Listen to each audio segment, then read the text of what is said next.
Wannan bidiyon zan nuna mana yanda ake solve physics jamb first question a hanya mai sauƙi kuma daki-daki. Sunana Nura, a wannan bidiyon ina kawo mana a wannan channel ɗin ina kawo bidiyo na physics a cikin harshen Hausa.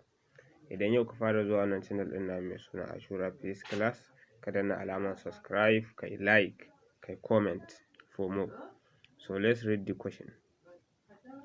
If a cage containing a truck of coal weighing 750 kg is raised to a height of 90 meter in a minute, what is the total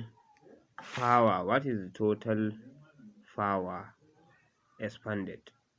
So power equals to energy over time or work over time is the same.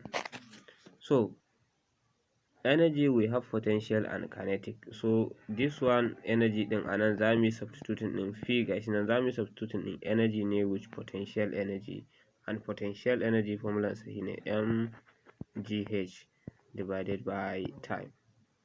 So which is now power equals to mass shine an bada 750, g acceleration due to gravity shine 10,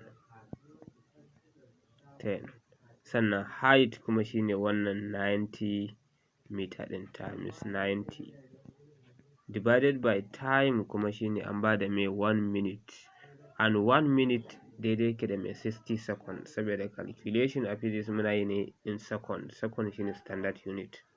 So an bada in a minute, meaning 1 minute, sai ka maida shi second, kaga 1 minute daidai yake da 60 seconds divided by 60. So idan kai 750 times 10 times 90 divided by 60, abinda zai baka shine zai bada 11250. So idan kai converting ɗinsa into kilowatt, saboda amsoshin an bada su ne a kilowatt, in za ka yi conversion ɗin kuma into kilowatt za ka yi divide by 1000 ne. So abinda zai baka 11.25 kilowatt. Wannan C ɗin shine answer. So thank you.